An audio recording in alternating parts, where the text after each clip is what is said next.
Hi, I'm Adele Parks. I'm here to talk to you about my latest novel, Lies, Lies, Lies. I'm very excited to be bringing this one to you. That's the truth. That's not a lie. It's very difficult with a title like this. I keep having to caveat that everything I say is honest. It's a novel about a couple, Daisy and Simon. They have one longed-for little girl. She's 5 or 6 years old when we meet her.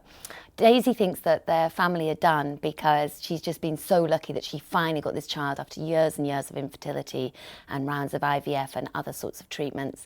However, Simon believes that they've had a miracle once, why not have a miracle again? And he starts investigating his fertility just because he thinks if he has the test, gets the all clear, he might encourage Daisy to go in for a second child. It's the one thing he wants to gift their daughter is a sibling.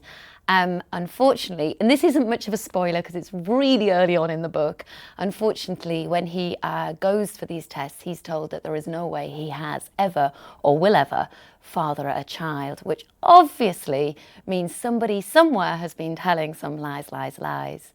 It's a book about addiction, alcoholic addiction, addiction we have to people, and actually addiction to self-preservation, because some of the lies are told to protect people and to protect the characters themselves.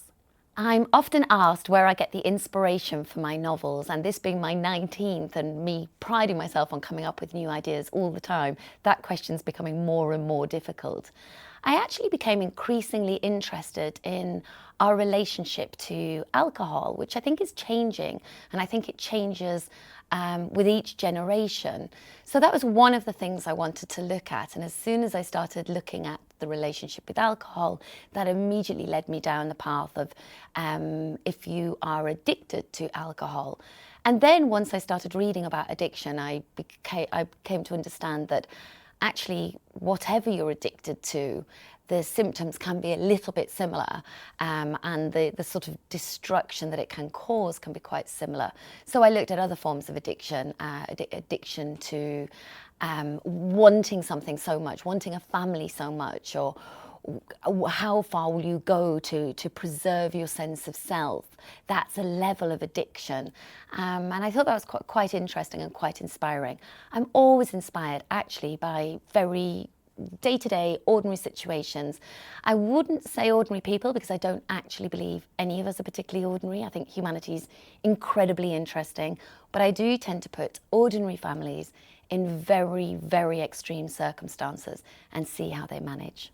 It might have been noted that my books are getting a little bit darker the more I write. This one certainly goes down quite some dark paths.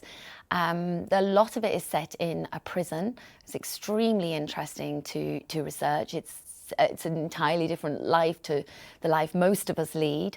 And also the fact that, you know, the title gives it away, Lies, Lies, Lies. There are layers to this book of people wanting to believe something so much that they almost believe their lie. But the problem with lies is invariably they get uncovered, and invariably they do cause somebody somewhere an incredible amount of pain.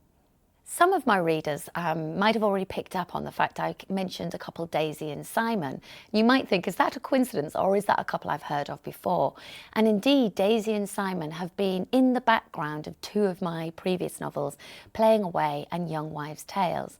So Playing Away was my debut novel. It's a novel about a woman called Connie and her friendship group, 4 different women in her friendship groups. And over the years, I have looked at those women in standalone novels. You don't ever need to have read the previous novels to read these. But I think that meant the characters have a huge depth, and I feel I have known Daisy and her husband Simon, I feel I've known them for 19 years because they have been living with me in the background of my subconscious somewhere. And in the other novels, they were just this couple trying for a baby. And I think I got to a point where I really needed to finish off their story and just thought, you know, what is it like for them? I hadn't visited them for, I think, from memory, about 12 years or something. And I was thinking, now let's look at them. Have they got this family that they've longed for so long? And has that been the dream come true? Or does it have other consequences? And I really wanted to get to grips with them. It also means, because I am now putting Daisy and Simon to the forefront, that the characters Connie and Lucy and Rose, who you may have already read about, are also in this novel. And I know for some of you that's hugely exciting. It was for me.